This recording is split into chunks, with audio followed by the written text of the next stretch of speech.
Poruvazhi GHSSൽ biogas plant ഉദ്ഘാടനം ചെയ്തു. ശുചിത്വ മിഷനാണ് സ്കൂളിന് പ്ലാന്റ് അനുവദിച്ചത്.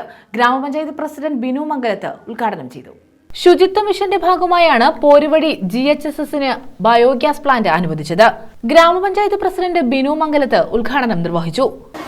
വേസ്റ്റുകൾ മാർജനം ചെയ്യുന്നതിനുള്ള ഒരു ഉദ്ദേശത്തോടു കൂടിയും അതിനെ നമുക്ക് ബയോഗ്യാസ് ആക്കി മാറ്റുന്ന ഒരു പ്രധാന ലക്ഷ്യവും നമ്മുടെ ജൈവ മാലിന്യങ്ങൾ ജൈവമായി ചെയ്യുന്ന സാധനങ്ങൾ ഇവിടെ കൊണ്ടുവന്ന് നമുക്ക് എന്ത് ചെയ്യാൻ പറ്റും, ഗ്യാസായിട്ട് കുട്ടികൾക്ക് പാചകം ചെയ്ത് കൊടുക്കുന്ന രീതിയിൽ ഉപയോഗിക്കത്തക്ക രീതിയിലേക്ക് ആ പ്രോജക്റ്റിനെ നമ്മൾ മാറ്റിയെടുത്തിട്ടുണ്ട്. ഏകദേശം 7 ലക്ഷത്തി സംതിങ് രൂപയാണ് നമ്മൾ ഇതിനായിട്ട് വെച്ചിരിക്കുന്നത്. ഒന്ന് ഹയർ സെക്കൻഡറി സ്കൂളിലും ഒന്ന് കമ്പലടി ആയുർവേദ ആശുപത്രി രണ്ടിടത്തും നമ്മൾ ഈ പ്രോജക്റ്റ് ഗോവർദ്ധൻ എന്ന പേരിൽ നടപ്പാക്കിയിട്ടുണ്ട്. രാജേഷ് വർവിള, നസീർ ബിവി, പ്രിയ സത്യൻ, ശ്യാമളയമ്മ, പ്രീത സുനിൽ, സതീഷ്, അർത്തിയിൽ സമീർ, അനീഷ് അയന്തിയിൽ തുടങ്ങിയവർ പങ്കെടുത്തു.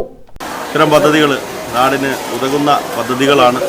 ഇത് പോരുവഴി ഗ്രാമപഞ്ചായത്തിലെ മുഴുവൻ പൊതുസ്ഥാപനങ്ങളിലും ഇത്തരം പദ്ധതികൾ നടപ്പിലാക്കുവാൻ പഞ്ചായത്ത് ഭരണസമിതി തയ്യാറാകണമെന്ന് അഭ്യർത്ഥിച്ചുകൊണ്ട് ന്യൂസ് ബ്യൂറോ, ശാസ്താംകോട്ട.